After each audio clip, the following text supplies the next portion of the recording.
Welcome to Faith on Tap, a podcast where we go out to the wilds of local breweries and talk to you about, thoughts and various topics are important to all of us.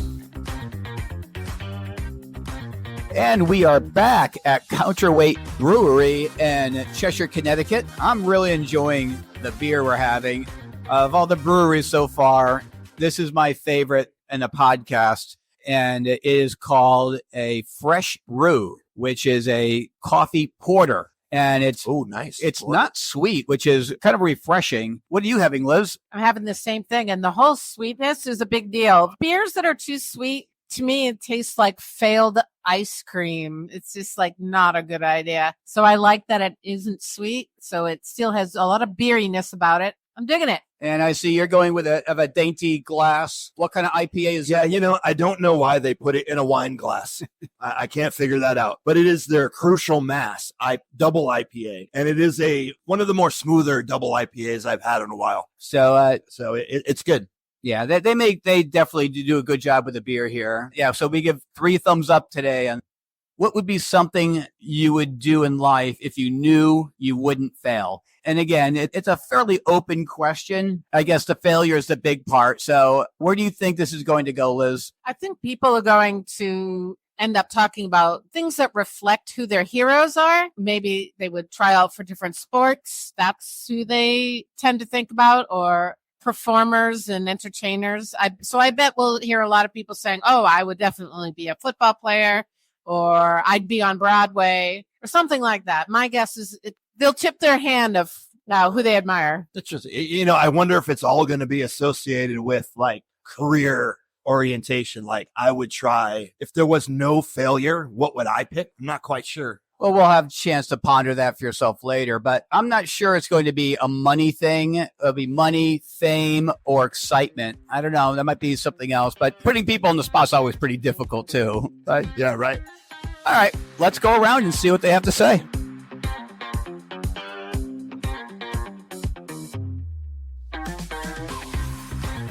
All right, the first question would be, if you could do anything in life without knowing that you won't fail, I'll give you a second to think about that. What would you do?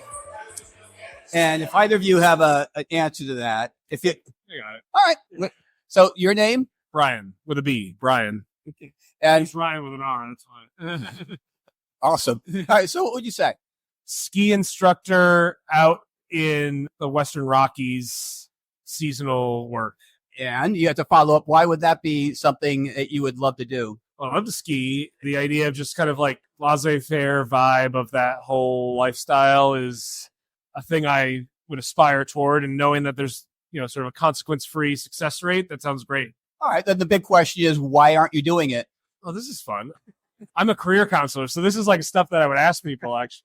Financial stability, geographic proximity, and sort of requirements that keep me on the East Coast, or like centered around this area specifically. So probably just those things. Not the best excuses, but some conventional excuses. Nothing's wrong with that. No. All right. So, but you don't think you would fail at it, though?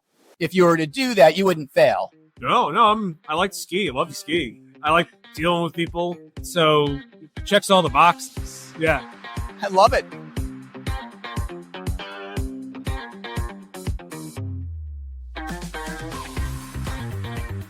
If you knew that you would not fail, what would you try?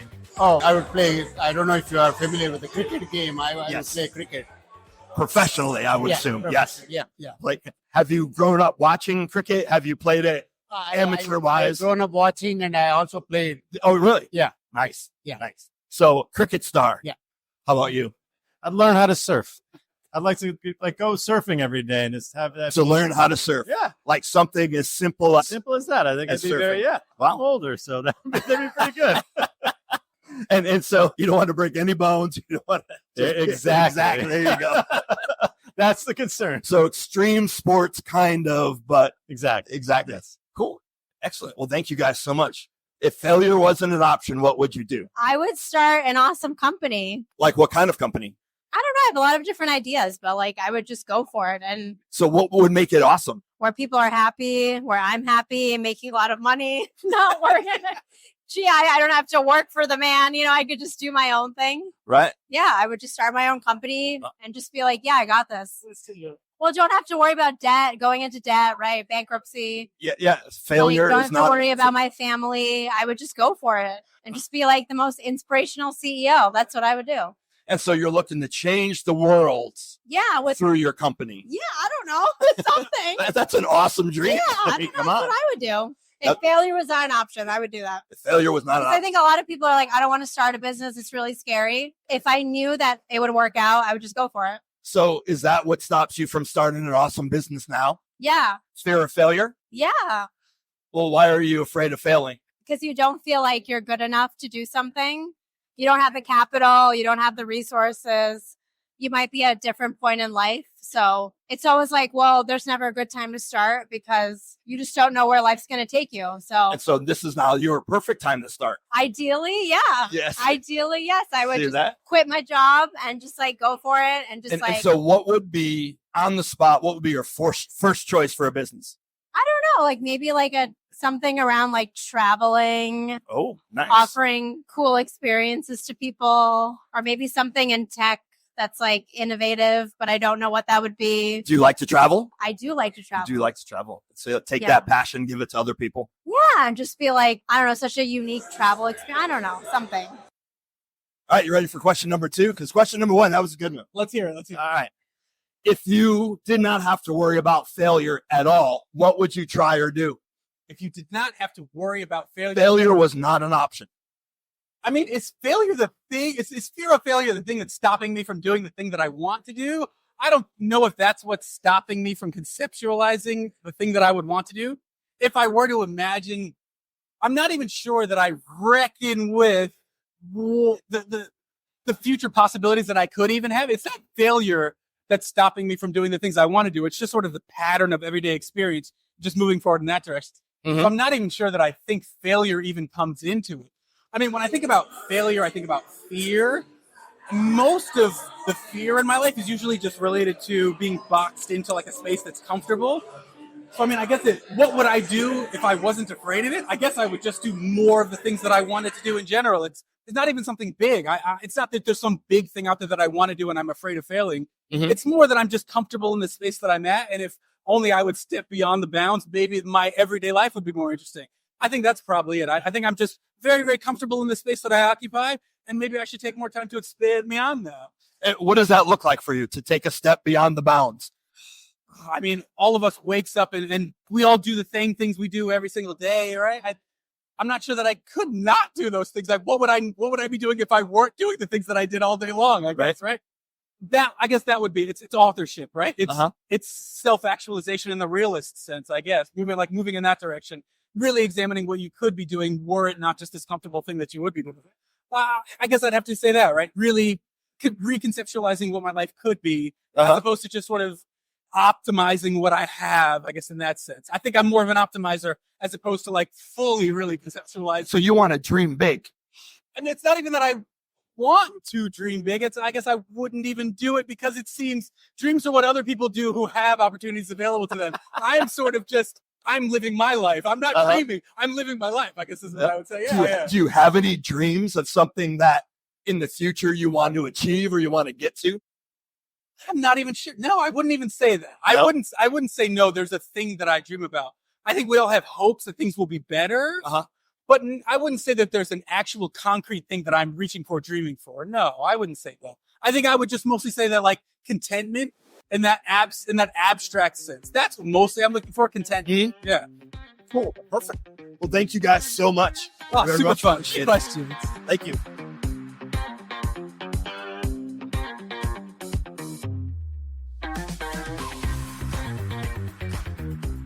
What would you do if you knew that you would not fail? I would start my own agency, creative agency. Oh, that's wonderful. And your name is? So Carolyn would start her own Creative agency. creative agency. That's so cool. What kind of creativity are you looking at? Well, the two of us are graphic designers. Oh, fantastic. Love And it. you know what's interesting? I'm having like a fun get together with all friends from my old agency where I used to work. Right? And in my head, I'm like, if I had the money, I will hire all of them and start my own place, including this one.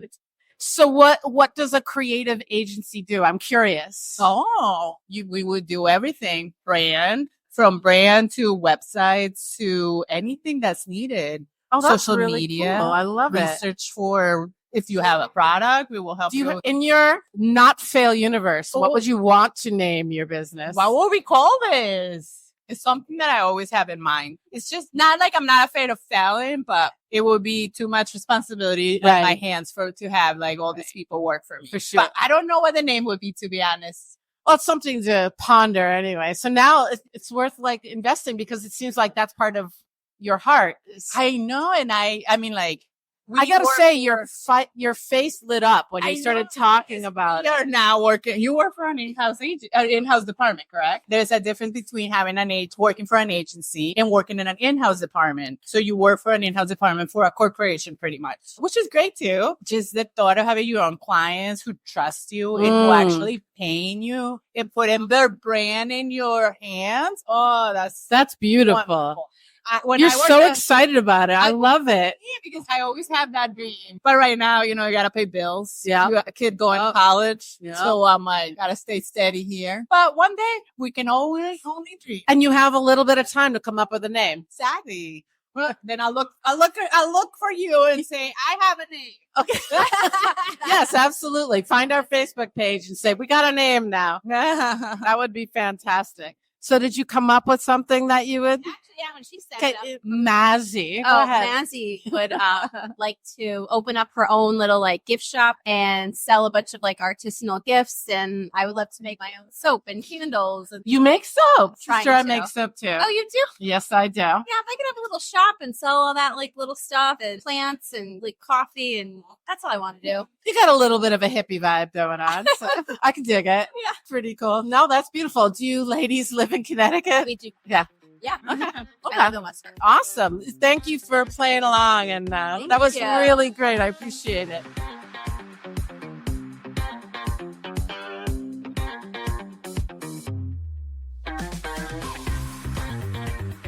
And we have Liz here today. Hello, everyone. And we have Dennis, also known as the evangelist of encouragement. I know I should be that. So I'm going to accept it as a prophetic utterance of what I should be. I'm going to become in the future. So, well, we'll take a show of hands on Sunday. And all right. I mean, you do have you have room for any more tattoos or what? I do. I have a whole back that's okay. Empty. There we go. Evangelist. And he's got all that real estate on top. Hey now. Of the head, I'm offended. Tonight we asked the question: if you could do anything you wanted and you wouldn't fail, what would you do? So, where sometimes I do this, I say, well, okay, what are some things that people would actually do? And I compiled a list. And now, Dennis, you should be excited about this because if I recall correctly, you tore apart. I'm a reigning champion. Yeah, you're undefeated for the last time this happened. I'm 1 in a row. Yes. So I have a list of 10 things that people would do if they know they wouldn't fail. And I'll tell you what, we'll play this game a little bit different. The first person who can guess the first 4, I'll say the winner. So we'll start. There's 10 on the list. There's 10. There's 10. And since you're the reigning champion. Are they broad or are they specific? Because they're further broad. They're broad. That's a problem. Top 10 things that people would do if failure was not an option. Correct. So you had to list one in the top 4. One of the top 4, I think, would be the winner. Become a pilot. Okay. So Liz, I was going to say that too. I just said you asked to be specific. I said, no, it's not specific. To fly. And I'm flapping my wings. No, they'd rather be invisible. That might be a good podcast for a later time. Anyway, Liz, you have a chance of regaining your championship ring. Yes. It's not having to do with being a pilot. Okay. I would say that they see now he was super specific. I could do something incredibly broad and I'll probably be wrong. But try. They would follow their childhood dreams. Oh, that's not on the list. It's not that good. All right. But that's a good one. All right. Okay. Well, you should probably say it then. No, I can't. Oh my goodness. Become a doctor. When I said a pilot was too specific, you thought being a doctor would be more. Well, you have a podiatrist, you have the guy that does the hemorrhoids, and you still have all of the other and doctors. still you're wrong. And still you're wrong. So you want to be more specific, Liz? Become some sort of famous artist of some sort, music or art or theater or something like that. Become a sports star. You can shut up. Yeah, Dennis. you stand down there. I think past our I'm- pretension. I think number 2 says pursue a creative career. Countless people dream of becoming artists, writers, musicians, or actors, but worry about financial instability or lack of success. That sounds exactly what I just said. Dennis? I would disagree with the exact I'll tell you phraseology I'll of tell that you last what. statement. I will give you the number 1 seed. If you can, that was number 2. If you can guess number 1. It's probably a sports star, professional Okay, sports. so you didn't deserve. Wait. You weren't Somebody even that would close. want to exercise you a could- lot and you- make money Yeah. in the world of heavens to sports. Murgatroyd. This is embarrassing. Some others on the list. The first one. Wait. Oh, Can you I wanna go try another again? one? Oh, you're getting cocky. All right. No, just I'm No, going she's to getting cocky. say pursue politics. No. She's I your wouldn't- wife. Really? You're reaching for straws now. There's no straw I'm reaching He for. knows which side the bread is buttered on, man. I seek the truth only, and there's not there. Here's Just number let me one. let me try to read. You're going to embarrass yourself again. That's okay. I'm a pastor. Learn how to knit. It happens on a very regular basis. Failure wasn't an option. I have no idea. Play lottery. I don't know. Number 1 was start a business. That's dumb. 3, I think it's kind of dumb. Travel the world. How do you fail at traveling the I world? don't know. Get lost. I don't It's know. like, well, that country was dangerous. Go back to school. I can see that. Yeah, I was. All right, but that's not be a doctor. No, No, it's nothing to do with that. Take risk in relationships. Well, Whether I'll read what it says. Whether it's confessing feelings, mending broken relationships, or deepening commitments, people often hold back because of fear of rejection or vulnerability. that's actually really good. Yeah, it is. I was thinking it. Dennis wasn't. It was dumb. Relationships. Then we had learn something new. That's cool. That's lame. A little bit. Start a social movement or charity. Again, I'm not sure how you fail at that. Invent or build something. okay. I can get behind that one. Become a cancer researcher, and failure's not an option. You've cured it. Boom. Is Dan still talking here? Okay. That is deep. Wow. Come on, that is deep. He's, right he's there. just like trying to do the. No, I that's want for my first wish. I want infinite wishes. that's. Well, yeah. Duh. That's the wish. And the last one, which is almost, I'm not sure it's lame, but it's face their greatest fear, whatever that greatest fear is, to actually face it. Yeah, that's good. So- That's not lame. That's good. So I guess before I ask you guys, from the people's responses, was there anything that actually stood out to you when we talked about this? It did for me. Everybody had this dream that they have not gone after because of fear of failure. One of the guys that we interviewed said that almost that our question infers that failure should be feared. So if you don't fear, or if you have no fear of failure, then what will you try? And I thought, wow, failure is associated with fear. And so that's what it comes down to. And that's what I heard in most people's responses was, I don't want to venture out because I'm financially stable here, or I'm stressed out. And it's fear that keeps people in this place of stalemate. Before you asked that question, what were you think the reason why failure would be frowned upon by them if it wasn't fear? I've always lived in this mantra of there's no such thing as failure except failure to learn. If I do something and it doesn't turn out right, and I've learned something, I haven't failed. What I didn't turn out the way I expected it to.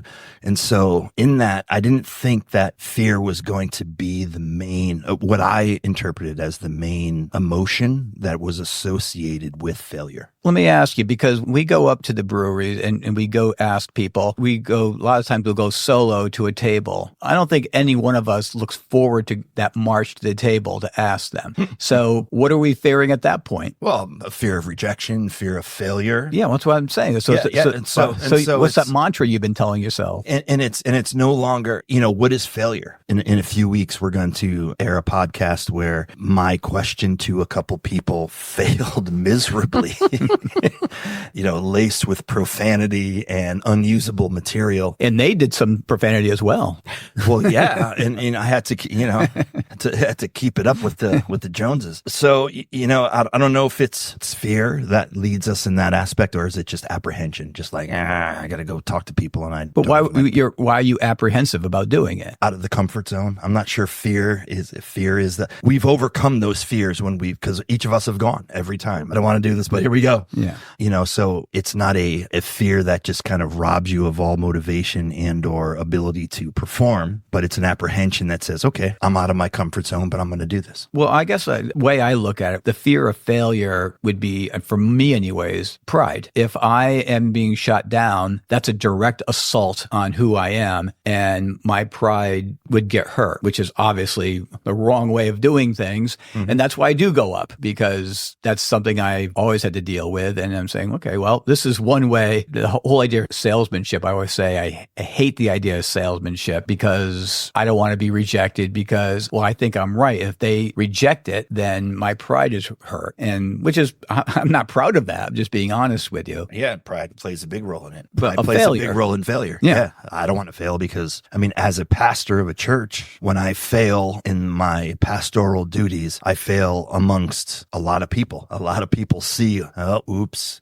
so it. And there might be something important writing on that for someone who's in your position, where someone who's working at Cumberland Farms, if they make a mistake or whatever, it's not going to be devastating in the same way, Right. or damaging. I'm not saying that you're damaging people, but I just have. saying, Believe me. I'm just saying that the stakes are different. Yeah, I agree. I appreciate that comment, because I learned a bunch of years ago the weight of my words. I believe that there's an extra spiritual gift that is not in the Bible, listed in the Bible anyway, and that's the gift of sarcasm. Amen, brother. And I excel in that gift. God has blessed me abundantly. I've learned that not everyone understands my sarcasm. And I have failed many times over trying to get people involved in certain things, or trying to get people not involved in certain things because of my sarcastic bent. Yeah. As a teacher, I see it all the time. Upperclassmen, people, juniors and seniors in high school, people get up the front row, wait for my sarcasm to come in. They making notes and they rate my sarcasm. Then I go to a 9th grade class. I'm using similar material and they're looking at me like I have 3 heads. And they go, well, you see, what I meant was. Yeah, sarcasm. And when I did middle school, it's even more pronounced, because I had to learn that sarcasm tended to be painful for some of these kids. And so I had to really learn, if I was going to let them get to the point where they were going to ask me questions that they felt that fear, raising their hand, they're so scared to ask this question. I have to unburden them from that fear that it can be dangerous to ask a question in any class. And so I would, no matter how the other kids reacted or anything, or how foolish the question might initially sound, I would validate their question as much as possible, and so that they would feel okay to do it again. Mm-hmm. I had to learn that skill. Right. Because sarcasm... You're gifted too? Oh, we all are. I think we all are here. I might have a gift. It's just something very different when you're dealing with young teens. They're just learning all this stuff. But they would learn over the course of a year when it's okay to do that stuff. And me too. I'd learn it with them as well. Yeah, when my freshman class, that did say to me, like in April, I didn't get what you were doing in September and October, but you're funny. I love the stuff that you do. Oh, okay. Yeah. So they do They get get you, but they have to learn to trust you first. And the sarcasm is not mean to them. It has nothing to do with hurting them and being mean spirited. It's just funny, like society. But they're so solipsistic and they're so self-involved and navel gazing that when they hear it, they automatically assume it's about themselves. So you have to give them all these trust falls for months before you can use the sarcasm with them, that they feel they're in on the joke rather than the butt of the joke. Part of the joke, yeah. And Dennis, I'm sure there's some people in your congregation or another congregation, not yours, that Correct. when, I don't know, do Christians generally have a reputation of being too straight-laced or not having a sense of humor or not understanding sarcasm, do you think? Yes, I think in the circles that are outside of church world, Christians do have a kind of needle butt reputation of nothing's funny, you can't make jokes, everything, farts are off color, but farts are funny, and that's whether you're a Christian or not. I don't care. All I can say, if we're not allowed to be funny, then why am I sending you 42 memes every week? Right? Exactly. And it's sad to think that we can't be funny. Like we can't laugh. And I don't want to belabor the point, but you can't laugh at a fart joke. Back to some serious business. What I was thinking about, what are some other reasons besides failure that people don't want to do what they dream of doing? And I have no idea if this is true or not, but this is the stuff that I came up with. Laziness. I guess this goes along with the complacency. They're a little different. You have a routine. You don't want to ruin that instead of striving for something better. Well, one of our answers talked about, I don't know if I would do anything different than I'm doing now because I'm comfortable, but yet maybe I should. And yeah, I mean, I tell everyone, it's like, I don't want people, I have brothers and sisters who treat me like I was 16. They remember me when I was 16 and they had that type of relationship with me at times, but it's like, I don't want to think 6 months from now, I hope I've changed enough. I don't want to be complacent in who I am because Lord knows, have a lot of change still left in me. So I try to reflect on that. So complacency, be honest, I probably go the other end. I get bored real easy, way too easy. And I need to change things and I don't handle it well. But I think so laziness and complacency, you both agree with those are two other reasons why people don't. Yeah. And I was thinking another one is that this big plan that they have, they just don't know where to start and how big is this thing? It might be too big for them. I put, if you have some type of addiction, you're not going to want to pursue something else because you're focused on that problem or that part of your life, and you're not going to want to move from that. How strong is your desire? Because I know I'm pretty different, but it's the old, well, just do it. I wish I could do this. Well, what's stopping you? When I asked one of the people in the question, the brewery, I remember he gave us, I'd like to have a ski resort, blah, blah. Yeah, that guy. And I said, well, why don't you? He said, I wish you didn't say that. Those are the questions I ask other people. He said some really financial stability, something about it, where he lives, geography. Yeah. I mean, he listed some really serious things. Like he's thought through it. Yeah, like, okay, here's why I'm not chasing my dream. Again, if you have a family, it's not only you that you have to worry about. I put something, people are boring. They don't have an imagination to reach out from that. How's that? I don't think people are boring. I think do. People are bored and they don't know how to break out of it, which makes them boring. No, so they're boring. Right. But that's not the problem. The problem is they're bored. Society has bored them. See, I don't know. I mean, you're kind of running in circles. You say people aren't boring, they're bored. If you understood the world and you are fascinated by the world and around it, you wouldn't be bored. And if you wouldn't be bored, you would be boring. I think maybe it goes along with my last thing I wrote down, that we are too domesticated. That's what I'm saying. There you go. Yeah. I agree with that. We've been given sweets and electronics, and then people just don't know what to do at that point. So that goes along with my complacency, and we don't have a strong enough desire because we're domesticated. We get our three squares.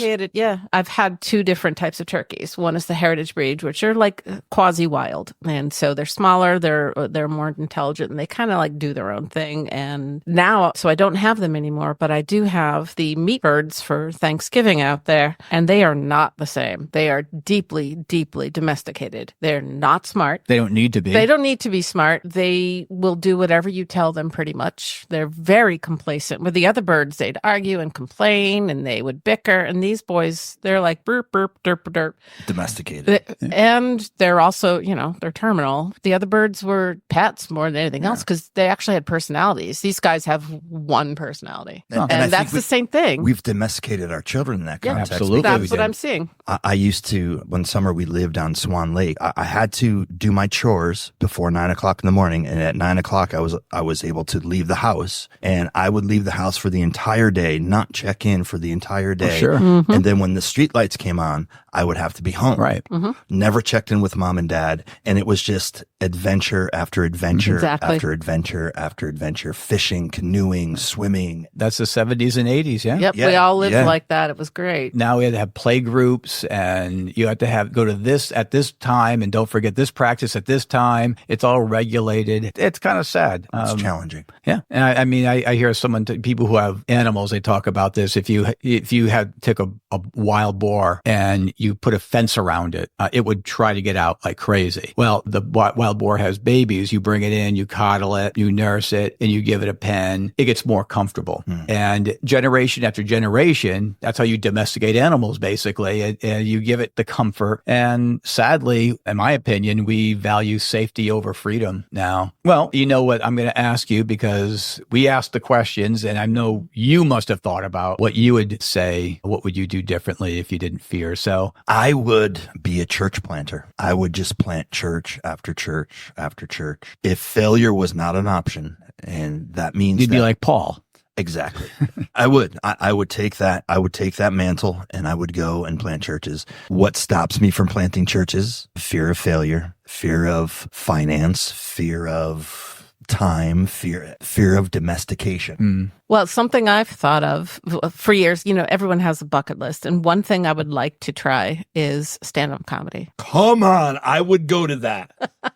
Yes. There's a lot of fear in that. There's a ton Wow. of fear. Because in your head, you just think you're the funniest thing ever.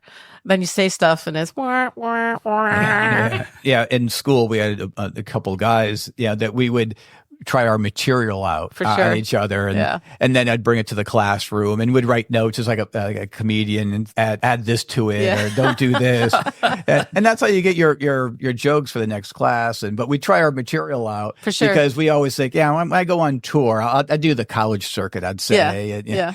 But boy, that is It's tough. standing up I just there. remember we went to a comedy show one time and he had like his students come up and each did like a 5-minute bit. And some of them were so painfully awful. I'm clapping because, these poor people, they're putting it out there They are in the laying it most. all out there. Oh my It was such a tender thing to watch them do this. And so I gave them as much support as I could. They were mostly awful. And so and when I watched them, I'm like, I can't be that bad. That's Well, not funny. I think Jordan Peterson said that. He said, you take a comedian and you need what? Like 10 minutes, 15 minutes material, and you could fail 99% of the time. You think about it. So every time you do a joke, you have 100 bits and one of them is successful. You write that down. And then you try other ones. And now you got another one. After 100 times, you have 100 good pieces. But and I thought that was really interesting. But no one wants to put that work in. It's a lot of work. A lot of and people lot do of put that failure. work in, but And- I feel like they have no amygdala, and so fear is not an option, and they're physically built to not fear. Yeah, I Well, think yeah, that- obviously. I mean, billionaires, businessmen, I think of, entrepreneur big time. they look at failure as a stepping stone to success. Yeah. It's not a fearful Yep. thing. It's just, okay, that didn't work. It's a Let's learning. try It's a something else. lesson. Yeah, exactly. How about you, Mark? Mine's a little weird, but I think because I'm not fearful of a lot of things, I'll try things, I'll do things. The thing that I would probably like to do is maybe be missionary, being out there and living out into a community that you don't know anything about. You don't know the language. You don't know the culture. I think it's extremely noble. I think I respect the heck out of people who can do it. It's something that I just could not do. I wish I could, but it's not who I am. In a classroom, in the public, I can use apologetics to anyone. I have no problem. Failure wasn't a fear. Would you be that missionary? The fear that I would have of being a missionary, being a fish out of water, not being successful.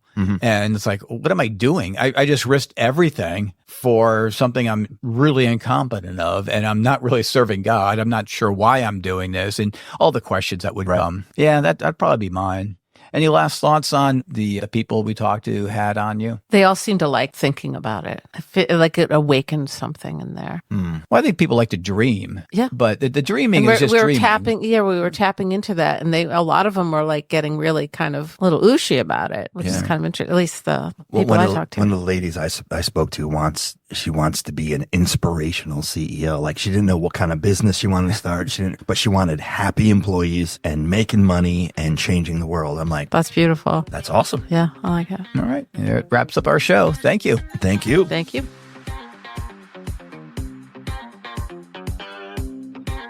Hey, podcast listeners. We're trying to grow the podcast and would love your help. Please comment, like, and share on Facebook and Instagram. This would really help more listeners find us. Hearing from you means a lot, so feel free to join the conversation. It always makes the podcast that much more interesting. Tune in next episode when you'll hear Dennis say, I'm thankful for toilet paper.